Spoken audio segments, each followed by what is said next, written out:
গণভবন হত্যা, নির্যাতন, গুমসহ নানা ষড়যন্ত্রের কেন্দ্রবিন্দু হয়ে উঠেছিল গেল ১.৫ দশকে। আন্তর্জাতিক অপরাধ ট্রাইব্যুনাল সহ দেশি বিদেশি সংস্থার তদন্তে উঠে এসেছে এই গণভবনকে কেন্দ্র করে অনেক ঘটনার বর্ণনা।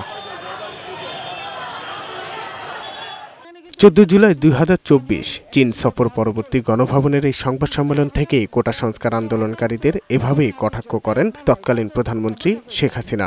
মুক্তিযোদ্ধার সন্তান নাতিপুতিরা কেউ মেধাবী না, যত রাজাকারের বাচ্চারা নাতিপুতি হলো মেধাবী, তাই না? যার প্রতিক্রিয়ায় ঢাকা বিশ্ববিদ্যালয়ে এক অভূতপূর্ব প্রতিবাদ। যদিও শিক্ষার্থীদের এই ফুঁসে ওঠাকে ভালো মতো নেয়নি তৎকালীন আওয়ামী নেতৃত্ব।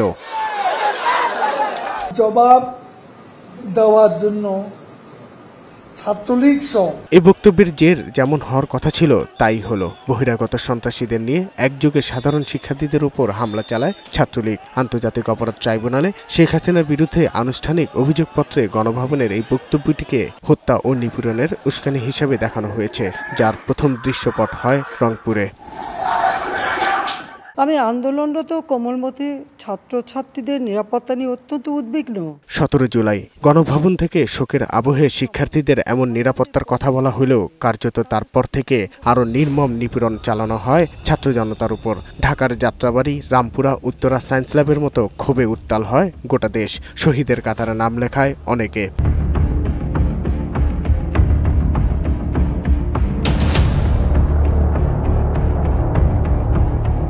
একদিকে কারফিউ, অন্যদিকে ইন্টারনেট বন্ধ করে দিয়ে এমন হত্যাযজ্ঞ চালানোর পর আওয়ামী লীগের সহযোগী রাজনৈতিক দলগুলোকে নিয়ে বৈঠক শেষ করে দলটির সাধারণ সম্পাদক ওবেদুল কাদের বলেন, এখন থেকে দেখা মাত্রই গুলি করা হবে। ছাত্র জনতাকে হত্যার নির্দেশনা দেয়া ১৪ দলের ওই বৈঠকটি অনুষ্ঠিত হয় গণভবনে। তারিখ ২৩ জুলাই ২০২৪।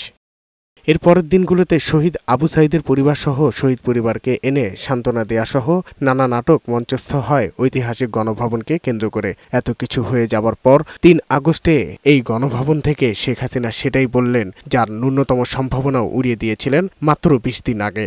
রাজপথে আন্দোলন করতেই থাকবে। আমি কখনোই আমার দরজা বন্ধ করিনি, গণভবনের দরজা খোলা। যদিও পর্দার অন্তরালে ছিল ভিন্ন কিছু।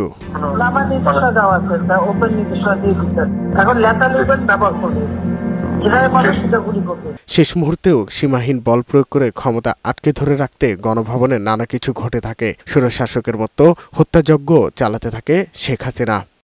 দেশের চলমান উত্তপ্ত ঘটনায় ২৩ জুলাই ব্যবসায়ীদের সাথে মতবিনিময়। ব্যবসায়ীরা যে কোনো পরিস্থিতিতে শেখ হাসিনা পাশে থাকার কথা বলেন, কিন্তু তৎকালীন প্রধানমন্ত্রী শেখ হাসিনা ব্যবসায়ীদের বলেন এসব তাণ্ডব চালাচ্ছে বিএনপি জামাত মিলে। ক্ষমতা টিকে রাখতে গণভবনেই বিভিন্ন গণমাধ্যমের সাথেও মতবিনিময় করেছেন শেখ হাসিনা।